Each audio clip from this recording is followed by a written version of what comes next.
నమస్కారం వార్తలకు స్వాగతం. ముందుగా ముఖ్యాంశాలు. YCP leader Botsa Satyanarayana press meet, పలు అంశాలపై వివరణ. బీఆర్ఎస్ లీడర్ ప్రెస్ మీట్, పలు అంశాలపై వివరణ. బొత్స సత్యనారాయణ మీడియా సమావేశం నిర్వహించారు. ఈ సందర్భంగా పలు అంశాలపై ఆయన మాట్లాడారు. అంతా కూడా ఎంతో శాంతియుతంగా, సామరస్యంతో, సోదరభావంతో ఉన్న ప్రాంతం.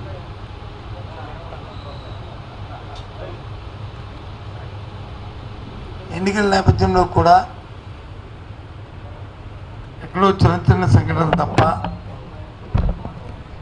పెద్ద సంఘటనలు ఎక్కడ జరగలే, ఏ విధంగా ఇబ్బంది జరగలే. అటు రాజకీయ పక్షాలు కానీ, ప్రజలు కానీ,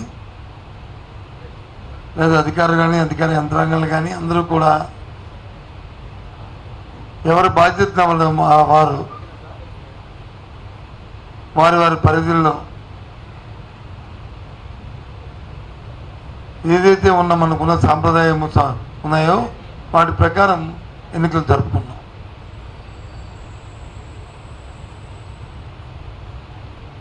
అయిన తర్వాత ఒకటి రెండు చిన్న చిన్న సంఘటనలు జరుగుతున్న నేపథ్యంలో వాటిని రాజకీయ లబ్ధి కోసం, రాజకీయ కోణంలో దయచేసి శాంతియుతంగా ఉన్న మా ఉత్తరాంధ్ర ప్రాంతంలో ఇటువంటి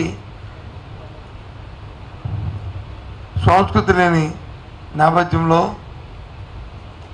రాజకీయాల కోసం లేనిపోయిన రాజకీయ ఆరోపణలు చేస్తూ వాటిని ప్రేరేపించొద్దని అన్ని పార్టీలని కోరుతున్నాను.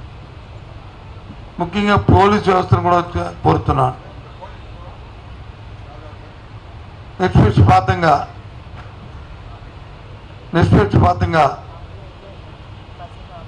ఏ సంఘటన పట్ల ఏ రాజకీయ పార్టీలు ఉన్నప్పటికీ కూడా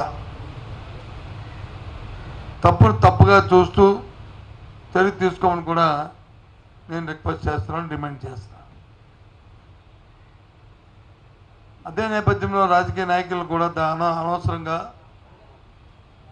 ఆరోపణలు చేసుకొని నిందారోపణలు చేయడం అనేది తగదు. ఇటువంటిని హింసను ప్రోత్సహించొద్దు. మా వరకు వైసీపీ పార్టీ దానికి పూర్తి వ్యతిరేకమని చెప్పి మనం చేస్తాం.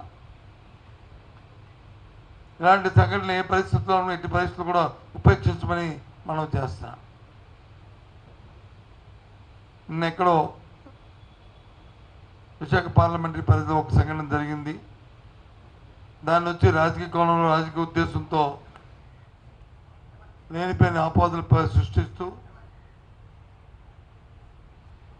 మాట్లాడడం సమంజసం కాదని మనం చేస్తున్నాను. పూర్వపరాలు తెలుసుకొని చేయాలని, అలాగే సైమల్టేనియస్గా నేను కూడా పోలీసు అధికారులతో మాట్లాడడం జరిగింది.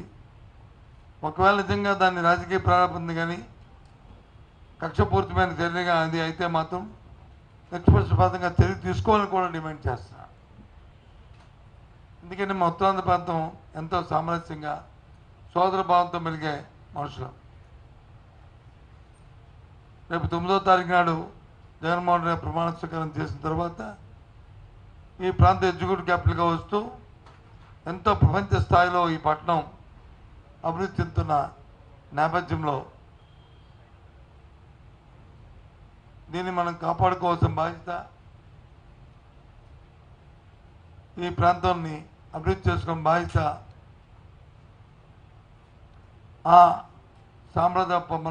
మన సాంప్రదాయాల్ని మనం కొనసాగించిన బాధ్యత ఈ ప్రాంత పౌరులుగా, ఒక రాజకీయ పార్టీ నేతలుగా కాకుండా ప్రాంత పౌరులుగా మన బాధ్యత అని చెప్పి అన్ని రాజకీయ పార్టీలు కూడా నేను కోరుతున్నాను. దయచేసి అందుకోసమే మీ ద్వారా చెప్దామని ఇవాళ ఈ పత్రికా సమావేశాన్ని ఏర్పాటు చేశానని మనం చేస్తాం.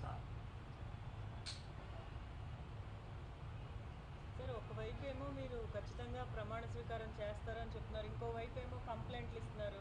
ఏమైనా మేమేమి కంప్లైంట్లు వచ్చి ప్రమాణ స్వీకారానికి కంప్లైంట్కి సంబంధం లేదు. కంప్లైంట్ దేనికి నిన్న గవర్నర్ గారిని కలిసామంటే మేము ఎలక్షన్ కమిషన్ ఎవరైతే నియమించిందో ఒక అధికారిని, ఓ రిటైర్డ్ పోలీస్ ఆఫీసర్ని లా అండ్ ఆర్డర్ సంబంధించి పర్యవేక్షించడానికి, ఆ అధికారి ఏకపక్ష నిర్ణయం తీసుకోవడం వల్ల ఏదైనా కంప్లైంట్, ఏదైనా ఒక ఫిర్యాదు వస్తే దాని మీద క్షుణ్ణంగా పరిశీలన లేకుండా చర్య తీసుకొని ఏ ప్రాంతంలో అయితే జిల్లాధికారులను మార్చారో ఆ ప్రాంతంలోనే సంఘటనలు జరిగిన సంఘటన పట్ల ముందు కానీ వెనక్కి కానీ దాని మీద ఆలోచన చేయలేదని, చర్యలు తీసుకోలేదని చెప్పాం. ఒక అధికారిని నియమించే ముందు ఇటువంటి సున్నితమైన సమయాల్లో అధికారి తాలూకా యాంటీడేట్ వెరిఫికేషన్ చేసుకోవాలి. పూర్వపరంలో వారి తాలూకా ఎక్స్పీరియన్స్, వారు ఉద్యోగ బాధ్యతలు నిర్వర్తించినప్పుడు జరిగిన సంఘటనలు అవన్నీ పరిగణలోకి తీసుకొని చేయవలసిన బాధ్యత ఉంది. అలా కాకుండా చేయడం వల్ల, ఆ తొందరపాటు నిర్ణయాల వల్ల ఈ జరిగాయని చెప్పని గవర్నర్ గారు ఫిర్యాదు చేశాం, సెంట్రల్ కమిషన్ ఫిర్యాదు చేశాం. దాని మీద నిన్న జరిగిన తర్వాత వచ్చిన ఉత్తర్వులు కూడా మనం చూసాం. అంతే తప్ప మాకే అబద్ధ భావంతో మేమేం చేయలే. ఎందుకంటే రాబోయే కాలం మళ్ళీ రాష్ట్రాన్ని పరిపాలించే వైఎస్ఆర్సీ పార్టీ కాబట్టి అటువంటి సంగతి పునరావృతం. టీడీపీ లీడర్ మీడియా సమావేశం నిర్వహించారు. ఈ సందర్భంగా పలు అంశాలపై ఆయన మాట్లాడారు. కార్యకర్తలు మీ మాటలు నమ్మే పరిస్థితిలో లేరు. ఒక చిన్న ఉదాహరణ, ఆర్టీఏ చిత్తూరు, మీ పిఎల్ఆర్ ప్రాజెక్ట్స్ వెహికల్ నెంబర్ కూడా చెప్తాను, సజ్జల జగన్మోహన్ రెడ్డి.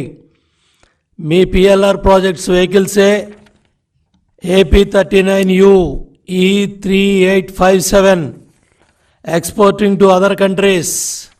అంటే మీ పెద్దిరెడ్డి కంపెనీలు, పిఎల్ఆర్ కంపెనీలు, మీ వెహికల్స్ అన్నీ కూడా ఎలక్షన్ షెడ్యూలు, ఎలక్షన్ ప్రకటనలన్నీ వచ్చిన తర్వాత ఈ ప్రక్రియ అంతా పూర్తవగానే మొత్తం మీ కంపెనీ, మీ నాయకుల కంపెనీల తాలూకా వెహికల్స్ అన్నీ కూడా ఇతర రాష్ట్రాలకి, ఇతర దేశాలకి పంపించేసుకుంటా ఉన్నారు.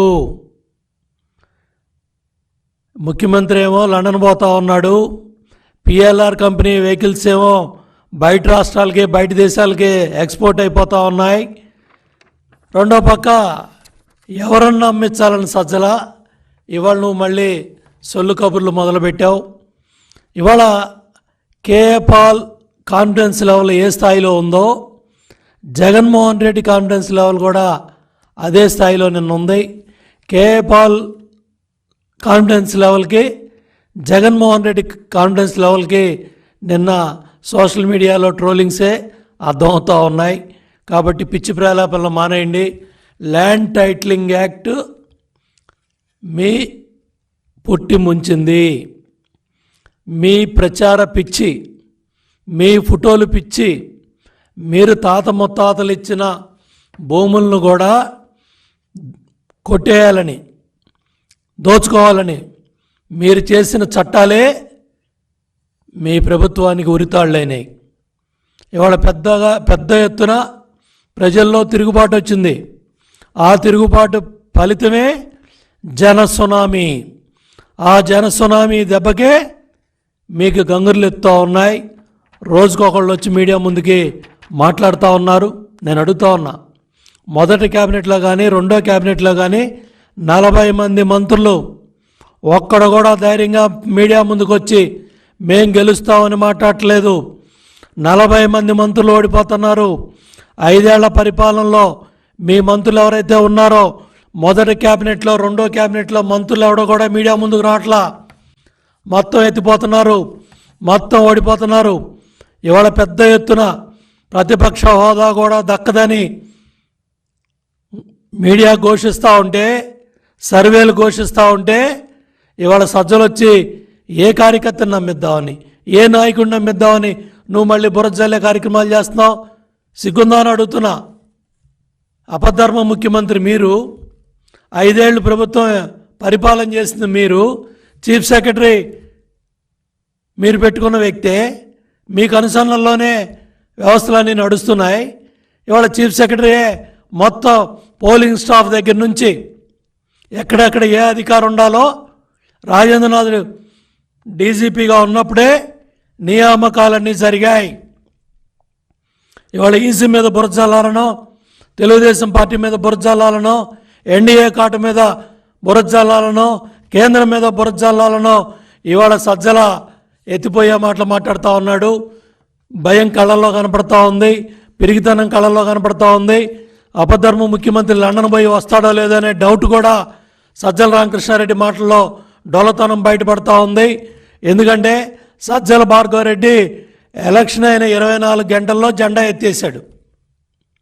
మొత్తం సోషల్ మీడియా వైసీపీ దుకాణం బంద్ అయిపోయింది, కేల్కతం అయిపోయింది. మొత్తం దుకాణం సర్దేశారు. మొత్తం సజ్జల భార్గవరెడ్డి జెండా ఎత్తేసి హైదరాబాద్ వెళ్ళిపోయాడు, పక్క రాష్ట్రాలకు వెళ్ళిపోయాడు. ఇవాళ నీ కొడుకే జెండా ఎత్తేసి వెళ్ళిపోతే నిన్న కార్యకర్తల నాయకులు కన్నీళ్లు తొడటానికి, వాళ్ళని ఓదార్చడానికి నిన్న జగన్ రెడ్డి మాటల్లో కాన్ఫిడెన్స్ కార్యకర్తలకి నాయకులు దక్కపోయేపాటికి మళ్ళీ ఉదయం సజ్జల రామకృష్ణారెడ్డి వచ్చి మీడియా ముందు మళ్ళీ అసత్యాలు అబద్ధాలు ప్రచారం. బీజేపీ లీడర్ మీడియా సమావేశం నిర్వహించారు. ఈ సందర్భంగా పలు అంశాలపై ఆయన మాట్లాడారు.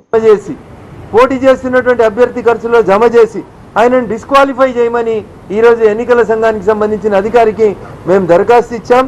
ఎఫ్ఐఆర్ చేగుంటలో నమోదైనటువంటి క్రైమ్ నెంబర్ 161 ఆఫ్ 2024. మళ్ళీ ఎఫ్ఐఆర్ కాపీ లేదంటారేమో అని చెప్పి పబ్లిక్ డాక్యుమెంట్ ఇది, గూగుల్లో కొడితే దొరుకుతూ ఉంది. క్రైమ్ నెంబర్ 161 ఆఫ్ 2024 పోలీసు వాళ్ళు నమోదు చేసినటువంటి ఎఫ్ఐఆర్ కాపీ తీసుకొచ్చాం. ఈ ఎఫ్ఐఆర్ కాపీకి అనుబంధంగా వాళ్ళు పెట్టినటువంటి పంచనామా, ఈ పంచనామాలో ఏ బూత్కి ఎన్ని పైసలు, ఎన్ని కవర్లు అనేది డీటెయిల్గా రాయడం జరిగింది. ఇన్ని ఆధారాలను తీసుకొని వచ్చి ఈరోజు ఎన్నికల సంఘానికి మేము ఇచ్చి, ఈ పోలీసు వాళ్ళు రిజిస్టర్ చేసినటువంటి కేసులో రెడ్ హ్యాండెడ్గా దొరికినటువంటి 3 ముద్దాయిలు, వాళ్ళు చెప్పిన పేరు ఏంటంటే 4వ పేరు కొండాపూర్ గ్రామానికి సంబంధించిన రాజిరెడ్డి అనేటువంటి వ్యక్తి వెంకట్రామరెడ్డి గారి తరఫున ఈ డబ్బుల్ని ఊర్లలో పంచమని మాకు ఇచ్చినాడు అని పోలీసు వాళ్ళకి ఇచ్చిన కన్ఫెషన్ స్టేట్మెంట్లో దొరికిన 3 ముద్దాయిలు చాలా స్పష్టంగా చెప్పడం జరిగింది.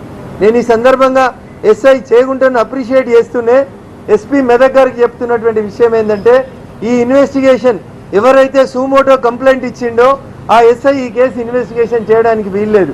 కాబట్టి జిల్లా పోలీస్ అధికారిగా ఇంకొక అధికారిని ఈ కేసుని ఇన్వెస్టిగేట్ చేయడానికి అపాయింట్ చేసి, ఏ ఫామ్ హౌస్లో అయితే మీటింగ్ పెట్టినరో ఆ ఫామ్ హౌస్ సీసీటీవీని ఫుటేజ్ని రికవరీ చేసి అందులో ఉన్నటువంటి అన్ని కార్లను కూడా ఈ కేసుల్లో ముద్దాయిగా చేర్చడంతో పాటు, ఇంకా టెక్నాలజీ బాగా పెరిగింది కాబట్టి ఆ ఫామ్ హౌస్లో ఆ అర్ధరాత్రి ఉన్నటువంటి కార్లతో పాటు ఆ టవర్ లొకేషన్ తీసుకుంటే ఆ టవర్ కింద ఎన్ని ఫోన్లు అప్పుడు ఉన్నాయో ఆ ఫామ్ హౌస్లో తెలుస్తుంది. కాబట్టి వాళ్ళందరినీ కూడా ముద్దాయిలుగా చేర్పించి ప్రాపర్గా ఇన్వెస్టిగేషన్ చేయించాలని ఎన్నికల అధికారికి ఈ సందర్భంగా దరఖాస్తు ఇచ్చాం. బీఆర్ఎస్ లీడర్ మీడియా సమావేశం నిర్వహించారు. ఈ సందర్భంగా పలు అంశాలపై ఆయన మాట్లాడారు. ధాన్యం తడిచిపోయిన నీళ్లలో ధాన్యం తేలుతూ ఉంటే ప్రభుత్వానికి పట్టింపు లేదు. ప్రభుత్వం తడిచిన ధాన్యం కొనండి అని ఆదేశాలు మాత్రం పత్రికల్లో వస్తూ ఉన్నాయి, కానీ ఆచరణలో ఎక్కడ కూడా సరైనటువంటి రీతిలో అధికార స్పందన లేదనేటువంటి మాట వాస్తవం. ఇటువంటి స్థితిలో రైతాంగానికి అండగా ఉండాలని, రైతాంగానికి ధైర్యం ఇవ్వాలని, రైతాంగం పట్ల మా అధినేత కేసీఆర్ గారి కాలంలో ఇచ్చినటువంటి అనేక సంక్షేమ పథకాలు దూరమైపోతున్నటువంటి భావన నుండి రైతాంగాన్ని పోరాటం వైపు మళ్లించడానికి మా అధినేత కేసీఆర్ పిలుపు మేరకు తెలంగాణ రైతాంగం అంతా కూడా గత 2 రోజులుగా పెద్ద ఎత్తున రోడ్ల మీదకి వచ్చేటువంటి పరిస్థితి వచ్చింది. అనేక ప్రాంతాల్లో పెద్ద ఎత్తున ధర్నాలు జరిగినాయి. రైతాంగం అంతా కూడా రోడ్ల మీదకి వచ్చి, ఓ ప్రభుత్వమా, నువ్వు కనీసం మాకు భరోసా ఇవ్వకుండా మేము తెచ్చిన గింజలు కొనండి అని ప్రాధేయపడతా ఉంటే ఇవాళ ఈ ప్రభుత్వానికి కనికరం లేకపోవడం అనేటువంటిది ఇవాళ మనం చాలా స్పష్టంగా చూస్తూ ఉన్నాం. అందుకే మేము ఈ ప్రభుత్వాన్ని డిమాండ్ చేస్తూ ఉన్నాం. వెంటనే మీరు ధాన్యాన్ని అన్నీ కొనండి. ధాన్యాన్ని కొనడమే కాదు, ఇంకొక వైపు మొన్న ముఖ్యమంత్రి గారు రేవంత్ రెడ్డి గారు మాటలు చూస్తూ ఉన్నాం. మనం అనేక అడ్వర్టైజ్మెంట్లు చూస్తుంటాం, కార్పొరేట్ కంపెనీలే కానీ లేకుంటే మిగతా కంపెనీల అడ్వర్టైజ్మెంట్లు చూస్తాం. 50% ఆఫ్ అని పెడతారు, చిన్నగా ఎక్కడనో కండిషన్ సప్లై అని పెడతారు. ఇవాళ ప్రభుత్వ పరిస్థితి కూడా కండిషన్ అప్లైకి వచ్చింది.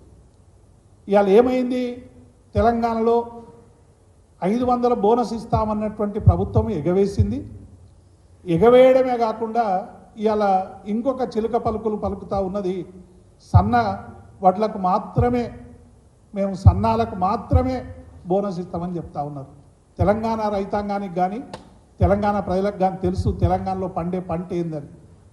100% రైతాంగం సన్నవడ్లు వేయరు, కేవలం ఒక 20% మాత్రమే తెలంగాణలో సన్నాలు పండించేటువంటి పరిస్థితి. ఎందుకంటే సన్నాలు పండించడం వల్ల రైతాంగానికి అధిక పెట్టుబడి ఒకవైపు, దిగుబడి తక్కువ వస్తుంది అనేటువంటి ఒక దాంతో ఇవాళ ఎవ్వరు కూడా ఆ వైపు పోతలేరు.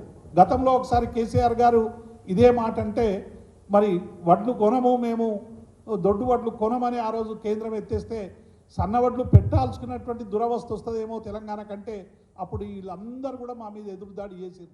తెలంగాణ రైతాంగానికి టీడీపీ లీడర్ మీడియా సమావేశం నిర్వహించారు. ఈ సందర్భంగా పలు అంశాలపై ఆయన మాట్లాడారు.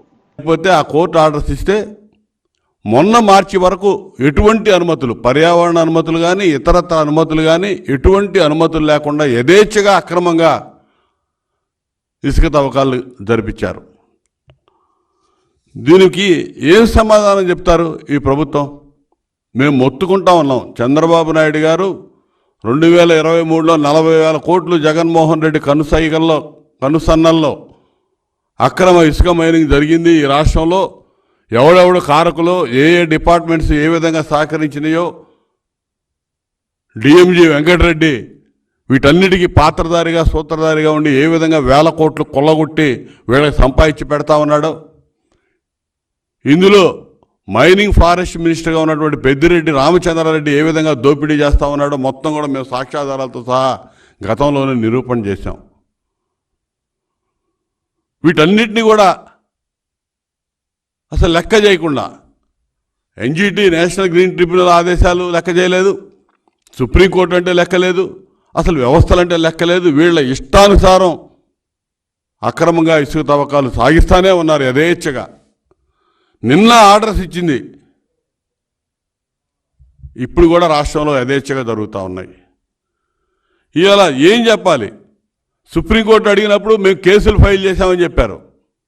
ఎవరి మీద పెట్టారు కేసులు? ఏ కంపెనీ మీద పెట్టారు చెప్పాలి. డిఎంజీ చెప్పాలి సమాధానం. ఏ కంపెనీల మీద పెట్టాడో, ఎవరి మీద పెట్టారో.